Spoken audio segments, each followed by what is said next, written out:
because of that, but I have concerns with that. And the reason I have concerns with that is may do a quote from Gandhi. I normally stay away from quotes of Gandhi because there's so many and it's a cliche, but I think this one is really pertinent for you as the future, well, not the future, you're the present generation. I think we always call you the future generation. No, you are the present generation because my generation has really sucked. It's just done a really bad job of protecting the planet, but even protecting humanity in general. But this is what Gandhi said. I really particularly like this. It says the real difficulty, and this comes from these findings that I've just suggested to you and how it is being grabbed by bodies like the World Economic Forum, the OECD, and the others. The real difficulty is that people have no idea what education truly is. We assess the value of education in the same manner as we assess the value of land or the shares in the stock exchange. It is to provide education so that the student can earn more. Improvement of the character is not a priority. I paraphrased it a little bit. And I think that's where it's important to make a distinction between the ends and the means. Because the end cannot be about just building the human as a form of a human capital. It's not for us to produce our young to be just economic agents. And I say that as a trained economist. But it's about character building. It's about what Amartya Sen talks about, human flourishing. And that's what education should really focus on. And so with that challenge, we very early on at the Institute resisted on just focusing on mindfulness or empathy or compassion in one way or another. But we figured that it should come as a whole package. So mindfulness is about understanding yourself, self-regulation, emotion regulation, coming to peace within yourself. Most of us fight demons on a daily basis. Anyway, I do. And it's not easy because there's so many challenges, and that sets aside the 21st century, is that in a way it's the period of the Anthropocene. We are the ones who are creating the way that we move forward. We are shaping the planet. Climate change, although there are a few who still disagree with climate change, but those are outliers. But that's the reality that we have to face. The uncertainty that comes with it is something that we have to face. The notion of what the future jobs are going to be is something that we have to face. Artificial intelligence is just rearing its head around the corner. Many of the jobs that we think we should be doing are going to disappear within the next 10 years. I'm not talking about 50 years. I'm not talking about even 20 years, 10 years. I come from a very traditional Indian family where 90% of all my siblings and my family members of my age are all in the medical field. And I take a great pride by saying, hopefully in the next 10 to 15 years, the nurses are going to be paid much more than the doctors because the doctors are going to be replaced by AI. And recently, it actually came to a certain level of reality when I rushed home because my dad, who's 95, was admitted to the hospital. His doctor was not around. He was at a conference in the US. So they had what do they call them? Doctors on standby. And what did that guy do? He wanted to go and cut him up. He said there's a potential of cancer. He had no history. That was the perspective. So he said, let's hold on. And when his doctor came back and he said, no, it's something very simple. It was just about a blockage in his throat. He didn't have data. His doctor had the data. AI thrives on data. And so I made a case in point that if he was diagnosed by an AI algorithm, he most probably would have been told that it wouldn't need a surgery. It's just because he has tons and tons of data. But the point I'm making is that the jobs are going to be very different, which means the real competencies that we really have to build with our, not you guys, because you're the present generation, but the future generations, it's a little bit more, it's different. It's about providing the competencies to navigate this extremely complex, uncertain environment. It's going to be a roller coaster ride. And to have that, we talk about emotional resiliency. And that's what I think this whole 3-day workshop is. It's about building emotional resiliency. It's about building character. And it's not easy. Mindfulness, the whole thing about understanding yourself is extremely difficult. Well, what's more difficult is about empathy training, is about understanding the other. Understanding the other from their perspective, not from your perspective. I've been in the UN now for about approximately 15 years, and it's always surprising to see negotiations happening between countries where each one listens to the other and then continues with the negotiations based just from their perspective. It's like a zero-sum game, and many of you know that a zero-sum game does not produce an optimal solution. You need a Nash cooperative solution, and that really gravitates very quickly once you have that empathy training. But just with empathy training is also very problematic, because research has said that if with empathy training, you might get into empathetic distress. And that could lead you to depression very quickly. And so there comes the compassion. Do something about it. Be the change that you want to see. Another Gandhi quote. Compassion training moves that. And so the whole notion of kindness emerged from that. Many of my colleagues sort of say, it's so flaky, it's so soft, it's like kind, it doesn't seem to have the rigor. But there's a whole science behind kindness. We are neurobiologically empathetic by nature. That's the good news. The bad news is we have set up the environment that destroys it very quickly. So we have to change that environment, which is good. Because if we are neurobiologically all psychopaths, then we are really in a problematic area. But we are not. And that's proven. That's a science-proven fact. How many of you have read Sapolsky's book on hate? Really go and have a read. It's a fantastic book. And then he has an appendix which introduces you to Neuroscience 101. And you'll be amazed to see what's happening in that 3-pound mass that you carry between your ears. It's just amazing that this dialogue that I'm having with you, although it's now one way, but we hopefully will have a two-way dialogue, is just a result of 1 billion synapses happening with neurotransmitters being released. It's just such a complex mechanism. And we need to understand that as part of our training. So kindness is something that is not charity, is not pity.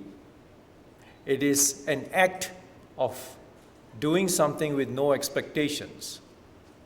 It's something very similar from, I think, when you read the Vedas from the Hindu scriptures, when you read some of the guru that I really liked, very philosophical, very mathematical, was Swami Vivekananda. And many of the teachings are are the basis of the work that we do. Inquire, challenge. Are any of the faculty here? Challenge, challenge, challenge. Whatever your teacher says, challenge them. And accept it only when you're comfortable with it. Yeah, so that's the inquiry part. But then be kind as well. A lot of times we have forgotten how to be kind, even in a dialogue. Cynicism, sarcasm seems to be a natural part. And how to refrain from that. It's a daily challenge, reflection. So these are the kind of competencies that I think should not be provided in a separate class by itself or a course by itself. I hope not to see a course 101 on socio-emotional learning. It should be mainstreamed and integrated throughout the schooling and experience. Yeah. So that's some of the basis that what drives MGIP.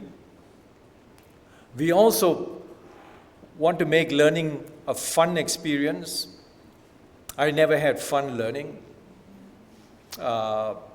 Luckily that you have come in a different era. At our times, every time you did something which was out of the ordinary, you were caned.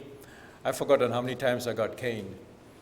But I do know the number of times I had public caning. That I had 3 public canings in my school career.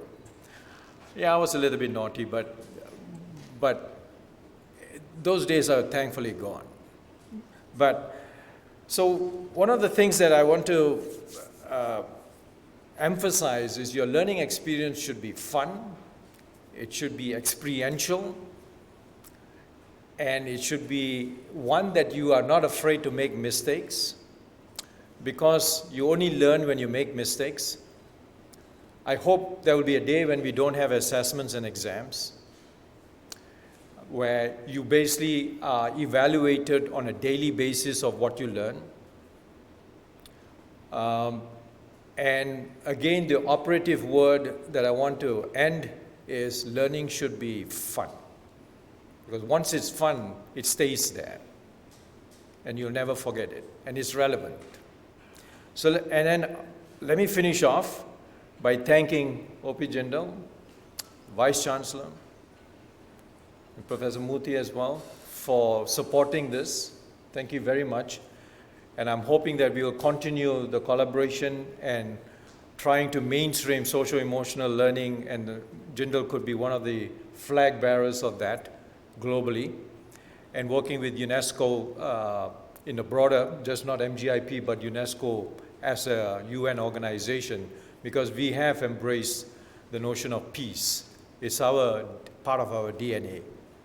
With that, thank you very much. Have fun for the next 3 days. Unfortunately, you have Kwane. I can't be responsible for that, but I guess you can survive him. And as he mentioned, we will finish off with a concert. The last concert we had was way too long ago, nearly 4 years ago, when we had Indian Ocean and Junoon from India and Pakistan play to jam together for the first time, and we really had a blast. Everybody was dancing on in front of the stage, and it was a great experience, and I'm hoping that we'll have a great experience this as well on Friday evening. And the anthem sounds really great. I just listened this morning to the final version. I think it's a real chartbuster with a number of very good artists. So with that, thank you very much. I was asked to speak for 30 minutes, but I didn't bring my transparency slides. So 20 minutes is all you have, and I think you're very happy to hear me end right now at 20 minutes. Any questions? Am I allowed to have a Q&A? Any burning questions? Oh, okay. That was fast. That's the first time I've seen a hand come up.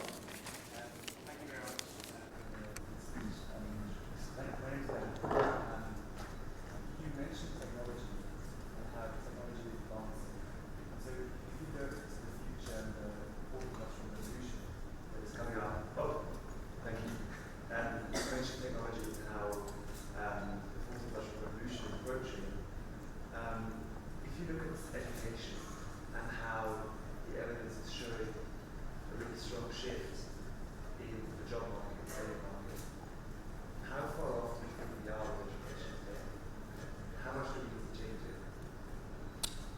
Well, I think technology should always just be a tool. So it shouldn't be an end by itself. So I'll answer that in two ways. One is education has to have a fundamental shift on where the end is. So it's about the person, the individual. It's not about just literacy and numeracy, but it's about character building. And that's why what we suggest is take a whole brain approach, build both the intellectual and the emotional intelligence. Then you will be able to navigate the uncertainty of the future. If you have the analytical skills, if you have the emotional resiliency, whatever that happens, you are able to navigate. Technology, in a sense, affords a kind of education which goes beyond just a very traditional one-way approach. It allows interactive. So imagine, this is my vision, is that when a child comes in at grade 1, he's given a tablet. And in one of those modules is maths, right? But it's a game. It could be on an issue, something like climate change or whatever. And he plays the game. And by playing the game, he gets all the learning outcomes that you expected in arithmetic at grade 1, which means plus, subtract, what it means. But you're doing it in the perspective of a relevant subject. It makes sense. Why do I need to learn addition? Why do I have to learn subtract? And then he goes to grade 2, and he goes at his own pace because he's playing a game. When you play a game, when you reach a certain level, you go to the next stage. So he continues playing the game, and when he finishes that game, he's done his school, his whole curriculum. And he is interactive. It's multimodal. So it's not just, you have audio, you have visual, you have right now even, virtual, augmented reality, all the different options that you have. And then with AI, with the platform that we have built at the Institute, is called Framerspace. With enough data, the individual is actually prompted by the algorithm in terms of where that individual is having problems, and based on the data that is available is to nudge the student accordingly to which particular aspects that particular student has. So an example I always give is my own son, who was diagnosed very early as an acute dyslexic. The school had written him off because he couldn't read and write. But unfortunately, we had the resources to send him to a specialized school, and the first thing that they gave him was a laptop and said, "This is your life," and that way he started learning interactive. Because his visual was extremely strong. He was a kid who, at the age of 4 or 5, does very complicated jigsaw puzzles, flipped. Not with the pictures, but he just flips it. So it's all just blank. But he sees patterns. So his visuals were very strong. Take advantage of those visuals. So teach him accordingly, teach each person accordingly to the way that they are best suited. Because we each learn differently. And technology allows that. But saying that, let's not put each child in front of a screen for 8 hours and that's it. My belief is with technology, you can cut that time much shorter, and you can also have a lot of play. Play is very important in school. We've forgotten to include play in school, even at university levels. Yeah. So I think that you have to control it. So the lady gets it, I'm sorry, because gender balance. But we can have a chat after the session. Good morning, Ananda. Namaste. My question was not about what we spoke, but I was wondering that once we finish the conference, all 60 of us who are here, we are all here because we've been doing something in the field of education or kindness. Is there a project or anything that we can still continue working on as a team? Once we are done and then the event is over, does it mean that we go back and do whatever that we're continuing to do and make it much more better? Or do we have a project that NGIP can give us that we can all connect back and work more? I would say a combination of the two. Because one is, I think, when you go back to your countries, you have your own particular issues that you want to address. Kwame gets an extension of his contract only if he's able to get together this group and continue that momentum.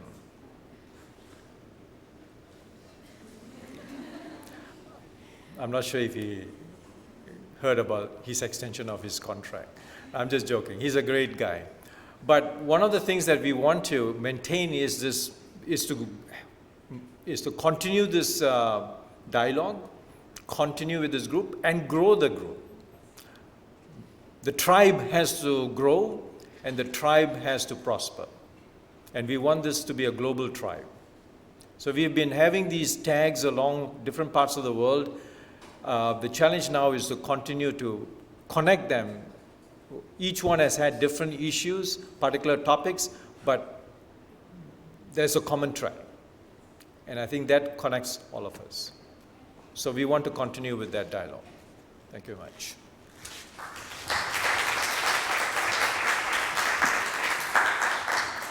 Thank you, Anantha. And yes, our world is at a crossroads. The sunset generation hasn't done quite well. And so the young have a lot to do to clean up, as well as ensure that the world that they pass on is a much better one than the one they're getting right now.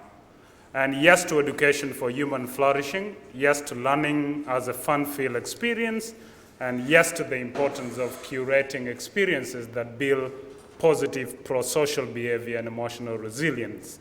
And yes, for the next part of this opening, I would like to call upon my wonderful colleague, Moshmi, Dr. Moshmi. I hope I'm pronouncing that right. She's been wonderful. She's been the one-stop person at OPJ who has been helping us with pretty much everything. The middle of the night, call Moshmi. Moshmi, could you take it forward for me? And thank you very much, everybody, for your attention. Appreciate it. Thank you, Connie. Welcome once again, all of you from different parts of the world to our university. This is the World Youth Conference on Kindness, and it gives me great pleasure to welcome all of you to one of the youngest universities in India, which has entered global ranking for doing very interesting work in the field of education, higher education reform within India. I'm sure our Vice Chancellor is going to speak more about this to you and also about his own thoughts on kindness. But let me also share with you, this is a World Youth Conference on Kindness, and Professor C. Rajkumar has been actually one of the youngest vice chancellors probably in India. I don't know if anybody else became vice chancellor at the age of 34 within this country before him. So he became the vice chancellor, founding vice chancellor of this university in 2009 at the age of 34. He's himself a Rhodes Scholar who has studied in Oxford. He's a legal scholar by profession. He has studied at the University Loyola College in Chennai in India, at the University of Delhi Law School, thereafter at the University of Oxford as a Rhodes Scholar, then to Harvard University, and then from all the way from the United States to Hong Kong, University of Hong Kong, where he also worked for several years before returning to India. So he's a truly young global scholar. Please welcome our Vice Chancellor, Professor C. Rajkumar. A very good morning to all of you. Thank you so much, Moshmi, for that very generous introduction. I used to be young. In fact, technically, as a part of the World Youth Congress, I'm sure the definition of youth, we are sitting here, those of us here do not qualify as youth. Those of you who are there, I'm sure are part of the youth. So it's indeed a proud privilege for us at OP Jindal Global University to welcome the UNESCO and indeed the Mahatma Gandhi Institute of Education for promoting peace and sustainable development. In fact, when this idea was discussed with us some time ago, we were most excited about it because rarely do universities get an opportunity to organize a conference on kindness. And the opportunity to do it as we mark the 150th anniversary of Mahatma Gandhi was even more special for us. So I'm really grateful to our distinguished director, Professor Dr. Ananta Duraiappa, and his entire team and colleagues who envisaged this conference, but also have been actively working towards preparing the framework of this conference. It's in fact, I was talking to my colleague, Professor Murthy, that it's a pity that we have not had, this happens during the middle of the term, and you must have seen there are some 5,000 plus students living on campus, nearly 500 plus faculty members are also here, but many of them are in classes, so our semester is in full swing.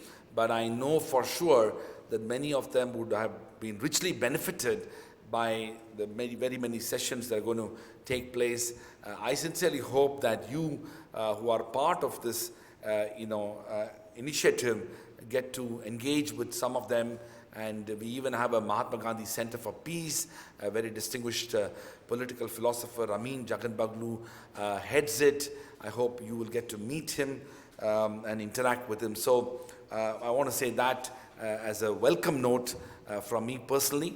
We're very, very delighted that all of you are here. We are also a very unique institution. I don't know when you came into this place what you thought of it, but just imagine for a moment that 10 to 11 years ago, this entire place was just, plain fields. Nothing was here. Everything that you see around you simply emerged in the last decade. And today, we have faculty members from 32 different countries and regions in the world. These are full-time faculty members who have simply moved from Iceland to Bulgaria, from China to Russia, from United States to UK to simply 32 different countries. They have relocated to Sonipat and are living here. So I mention this because of the fact that this institution is also an important aspect of a global imagination, an opportunity to bring together like-minded people from around the world to engage and to ideate and to work on some of the most critical issues of our time. And that is why we have dedicated ourselves to an entirely humanities and social sciences and professional schools university. We don't offer STEM courses, we don't do engineering, we don't do medicine, and that makes it again a very unique institution. Dr. Duraiappa just now mentioned about the idea of, everybody in this country aspires to be a doctor or an engineer. I actually come from one of those experiences. For those of you who are not from India, I will share this anecdote. I'm from a place called Kanyakumari, which is the southernmost tip of India. How many of you have been to Kanyakumari here? Okay, good. That's a good number.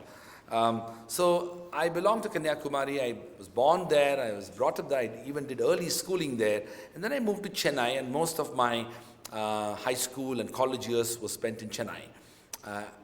I didn't know what I wanted to do in my life early on, but I knew for sure I didn't want to become a doctor, or I didn't want to become an engineer. I have 25 cousins, and almost all of them are doctors and engineers. And Chennai is a very conservative city, so everybody in Chennai would pretty much aspire to become a doctor or an engineer. So when I was growing up in high school years, and one day, and of course I did my commerce degree. That was a shock for people, but people didn't bother about me much at that time. then one day when it became public knowledge that I am going to study law, on a particular weekend, 25 of my relatives turned up at my home completely unannounced. And this is a middle class home, my parents are there and we're just sitting there. Me and my brother were in the one bedroom and we were trying to hear the conversation. 25 of my relatives surrounded my parents, and for the first 15 minutes there was pin drop silence. And I was trying to hear, and they all have come after knowing that I am going to study law. And after like 15 minutes, one of my uncles said, "What happened to Raj? He was a good student."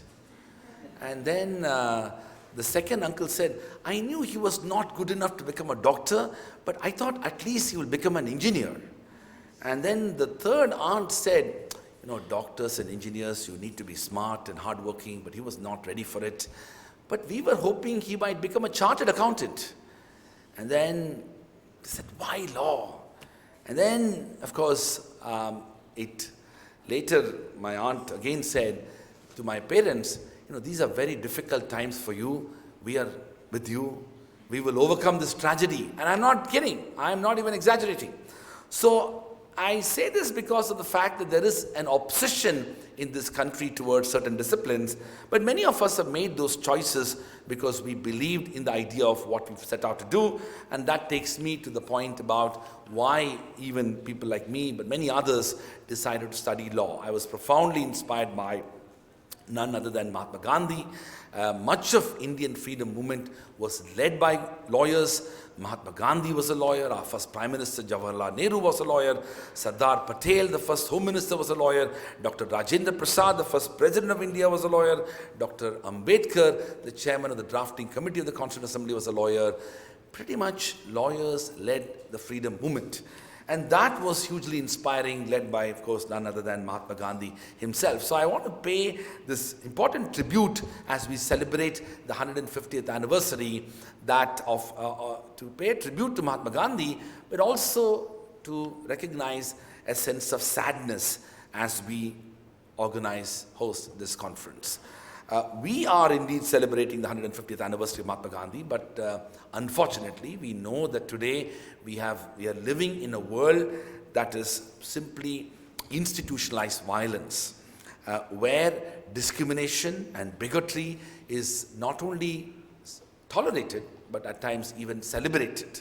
We are also entering into a society where many of our established norms and values and practices relating to non-violence and indeed kindness has been either dismissed or even ridiculed at multiple levels. So this conference, this conclave, this initiative that UNESCO MGIP has led is an enormously significant initiative, not only because of the fact that it has brought together young people like you to think about it, but has chosen the theme of kindness and to bring together youth to develop a new sense of imagination. An imagination that has its roots, both philosophical as well as religious and historical roots in almost all major religions of the world, but also it's part of civilizational heritage of all civilizations in the world. However, the contemporary evolution of our thinking around the world has not only neglected notions of kindness, but has even normalized anything that is remotely connected to kindness, and even accepted that as the new normal. So, as young people who have come into this campus to be part of this World Youth Congress on Kindness, you have a very big role and responsibility. This role and responsibility is so significant that you are mostly going to be confronted with attitudes and views and perspectives that are going to be fundamentally anathematic to kindness. And what can indeed give you hope is possibly the lives of individuals who have lived before us and who have inspired us to actually believe in the notions of kindness. I am not going to quote Mahatma Gandhi because the next few days you're going to have a lot of that. I want to draw your attention to an absolutely phenomenal life of Nelson Mandela. When Mr. Mandela was imprisoned, as you know, for over nearly 3 decades, when he left the Robben Island prison, where I also went many years later to just see how it was, he said, and I quote, "As I walked out the door toward the gate that would lead to my freedom, I knew if I didn't leave my bitterness and hatred behind, I would still be in prison."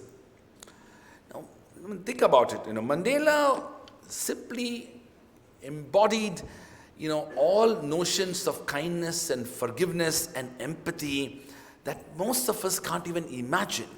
Think about our own lives, how much we become upset, angry, with people who might have hurt us or might have done some harm to us, and what to speak about countries and societies, how they respond to other countries when actual or perceived sense of violence is brought to their knowledge. And here you have a man who was simply ready to forgive those people who put him in prison for 30 years. And that is the type of life that this world has seen, not thousands of years ago, barely in the last century itself. So that gives enormous hope for all of us who are here to talk about kindness. I also want to draw your attention to how many of you are familiar with the concept of Ubuntu here? Raise your hands. All right. Well, if you're not familiar with the concept of Ubuntu, I would like you to become familiar with the concept of Ubuntu. And I want to share with you the concept of Ubuntu, which means, and I quote, "I am what I am because of who we all are."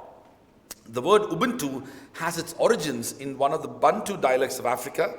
It is a traditional African philosophy that provides us an understanding of ourselves in relation with the world. According to Ubuntu, and I quote, "There exists a common bond between us all, and it is through this bond, through our interaction with our fellow human beings, that we discover our own human qualities." Or as the Zulus would say, and I quote, "that a person is a person through other persons.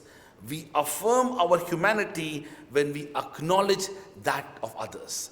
In fact, the concept of Ubuntu so much epitomizes the theme of today's conference on kindness.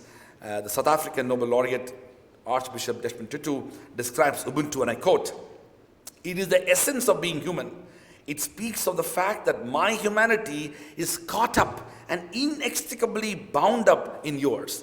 I am human because I belong." It speaks about wholeness. It speaks about compassion. A person with Ubuntu is welcoming, hospitable, warm and generous, willing to share. Such people are open and available to others, willing to be vulnerable, affirming of others, do not feel threatened that others are able and good, for they have a proper self-assurance that comes from knowing that they belong in a greater whole. They know that they are diminished when others are humiliated, diminished when others are oppressed, diminished when others are treated as if they were less than who they are. The quality of Ubuntu gives people resilience, enabling them to survive and emerge still human despite all efforts to dehumanize them, unquote. So in some ways, the theme of the conference reflects a sense of hope, a sense of aspiration. And as Dr. Duraiappa said, that there is a sense of anxiety among young people as to how they can shape the world. They are constantly confronted with values and perspectives that are inherently, in many ways, institutionalized violence, and accept violence as a form of engaging with the world at large. And in that context, philosophy or kindness as a philosophy is not just a desirable way of engaging with each other. It is almost an inevitable way of engaging with each other. And so I hope that those of you who are here, are part of this conference, are able to confront the larger set of let's say, dehumanizing values that you are confronted with, and be inspired to recognize the sense of kindness that is deeply embedded in it. In fact, many years ago, a bunch of scientists from Yale University did a study about looking at actually kindness among infants. And the sense of kindness that is deeply embedded in humanity actually goes back into infancy. And human beings are inherently actually kind. And those notions of kindness are embedded in our own humanity early on. But as it was mentioned earlier, the society and the context in which we live challenges that element of kindness as well. I want to quickly, and I'm sure you know this, but it's important to refer back to in the book 2 of entitled Rhetoric, Aristotle defines kindness is, and I quote, helpfulness towards someone in need, not in return for anything, nor for the advantage of the helper himself, but for that of the person helped, unquote. Nietzsche considered kindness and love to be the most curative herbs and agents in human intercourse. Kindness is considered to be one of the knightly virtues. And of course, you can, if you look at Ubuntu, if you look at philosophies of religions across the world, you will find this element of kindness deeply embedded. But the moment we come back to the real world, there is a sense of belief, at least in contemporary world, that these things are impractical and they simply don't connect to the existing social, political, economic realities, and hence we simply dismiss them or at least ignore them. And so I hope you will have your own sense of hope in recognizing the importance of kindness. I want to end by reading a set of phrases that have been most inspired. Nearly 50 years ago, in the year 1968, and it's so important for you as young people, these words were written by a 19-year-old sophomore student at Harvard College. His name is Kent Keith. Kent was deeply inspired by the need for promoting leadership among youth, to build the most passionate and committed set of young leaders. Kent went on to be a Rhodes Scholar and had pursued degrees from Harvard University, Oxford University, and the University of Hawaii Law School. And for those of you, I know some of you might have visited my office, I have a framed set of these phrases. And there have been rumors in the past that these were written by Mother Teresa. She actually had it in her office, but the author is Dr. Kent Keith. And I'm going to read this and I will end my speech. It's called The Paradoxical Commandments of Dr. Kent Keith. People are illogical, unreasonable, and self-centered. Love them anyway. If you do good, people will accuse you of selfish, ulterior motives. Do good anyway. If you are successful, you will win false friends and true enemies. Succeed anyway. The good you do today will be forgotten tomorrow. Do good anyway. Honesty and frankness make you vulnerable. Be honest and frank anyway. The biggest men and women with the biggest ideas can be shot down by the smallest men and women with the smallest minds. Think big anyway. People favor underdogs but follow only top dogs. Fight for a few underdogs anyway. What you spend years building may be destroyed overnight. Build anyway. People really need help but may attack you if you do help them. Help people anyway. Give the world the best you have and you will get kicked in the teeth.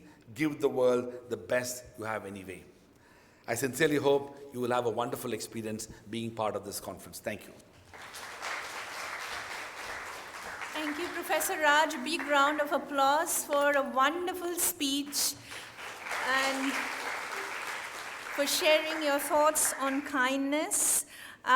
Looking at the clock and the way it's ticking away, I'm not going to waste any more time. I'm going to invite our next speaker, Professor Y.S.R. Murthy, who's going to give introductory remarks. Let me briefly share with you a little bit about Professor Murthy.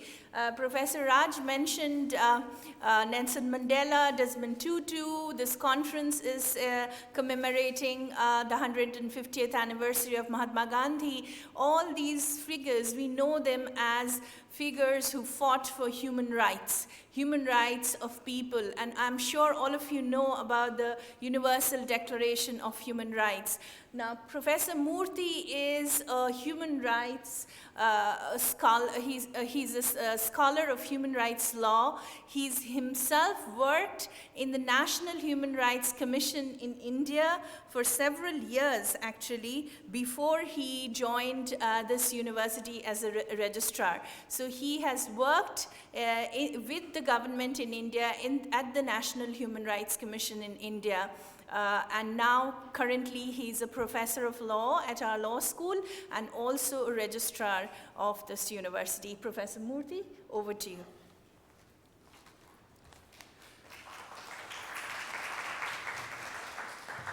Good morning. I once again want to extend a warm welcome to all the participants who are attending this World Conference on Kindness.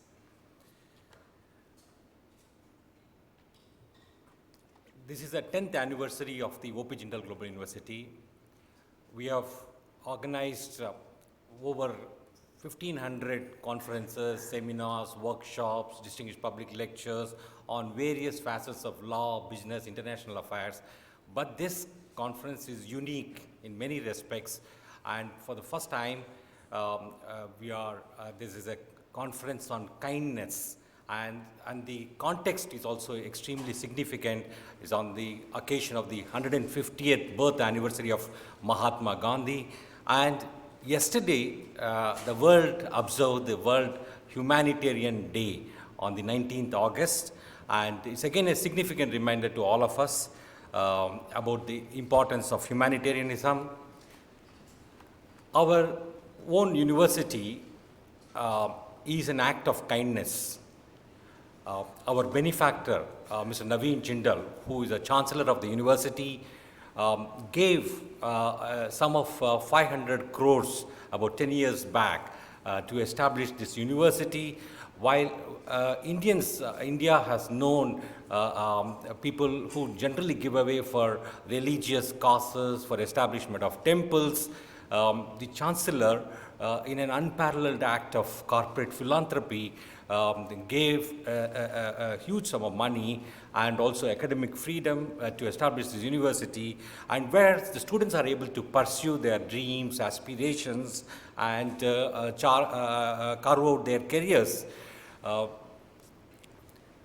Mr. Ananta Durayappa has, in his, while setting out the context, referred to the value of education. And I want to dwell a few minutes on this important aspect. The education ought to make us more compassionate and lead us to a humane treatment, the way we engage with each other. In fact, I mentioned to you about the observance of World Humanitarian Day yesterday. Is the world turning its back on the humanitarianism? This is a question which is, is a very serious question. When you see the around the world, in fact, for every act of human kindness, we see 100 other acts of insensitivity, indifference, apathy. For instance, when we are traveling in a road and if there's an accident victim who is lying unattended, yet people very often, zoom past and going about their own lives. And so it's very important in this context to narrate the acts of kindness so that the entire thing is reinforced in our own minds and hearts. If you see the contemporary world, there are many theaters of conflict. There are people fleeing from persecution, and there are over 85 million people across the world who need refuge. For instance, who are of concern to the United Nations High Commissioner for Refugees.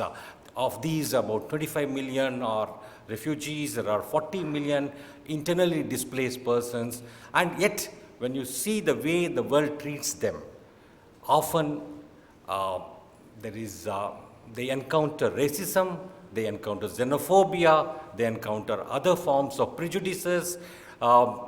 People are not, in fact, to seek asylum is a human right. Yet, I hope you remember a few years back, there was a photograph which shook the conscience of the world.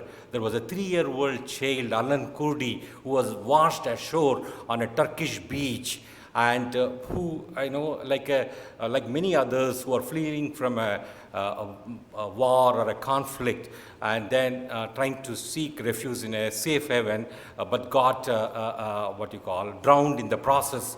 And the world conscience was stirred a few weeks and days. Yet, it's like they have gone back to the normal. Yet today you find many countries stopping people mid-seas and turning them back. And people who, when your own house is in burning, you have a right to flee from the disaster. You have a right to take refuge. Yet, many developed countries are not doing their bit, are not doing their this thing. And if you see the developing countries, they face the disproportionate burden of the refugees, migrants, and other displaced persons. There was a reference made to Mahatma Gandhi by Professor Rajkumar, and in fact, quite often, many of us have to make choices between, which direction to turn, whether to do an act or not. And at times we are in a dilemma.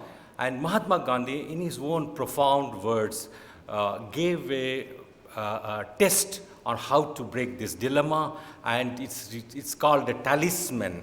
And I want to quote his words. When confronted with a severe dilemma on whether to do X or a Y action, he says, I will give you a talisman. Whenever you are in doubt, or when the self becomes too much with you, apply the following test. Recall the face of the poorest and the weakest man or woman whom you may have seen, and ask yourself if the step you contemplate is going to be of any use to him or her. Will he or she gain anything by it? Will it restore him or her to a control over his or her own life and destiny? In other words, will it lead to freedom for the hungry and spiritually starving millions? Then you will find your own doubts and your own self melt away.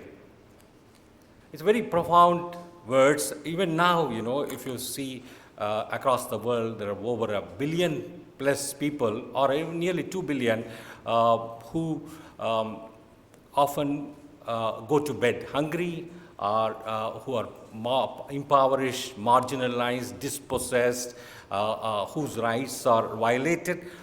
All of them are a genuine cause of concern for the rest of the humanity. When I was a college student in Loyola College, Chennai, I had a remarkable life-changing experience. Professor Rajkumar mentioned about Mother Teresa. She established missionaries of charity and worked in Calcutta slums for the dying, for the unattended, for the poor persons. And she narrated a few tales.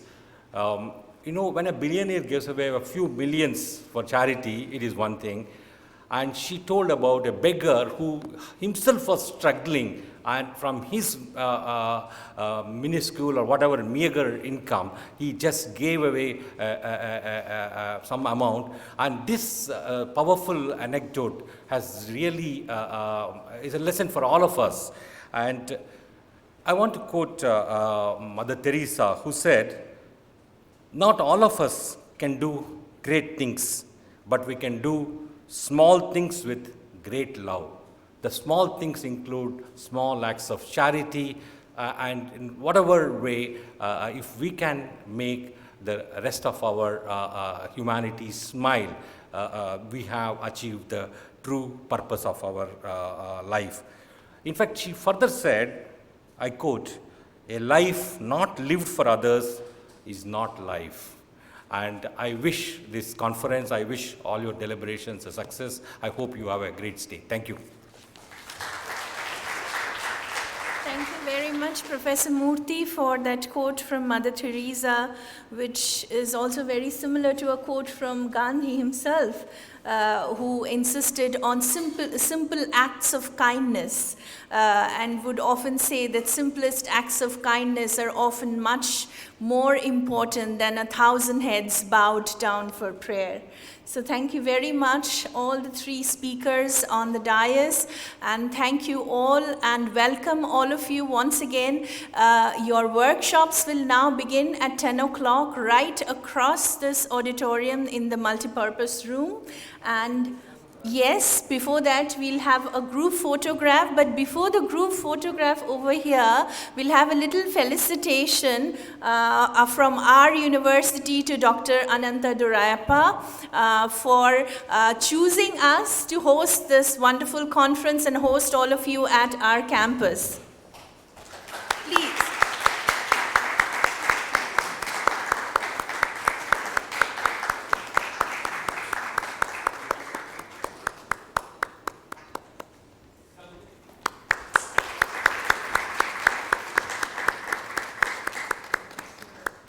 Can all of you slowly come down here, and can we all have a group photograph with Professor Raj, Professor Murthy and Professor Durappa?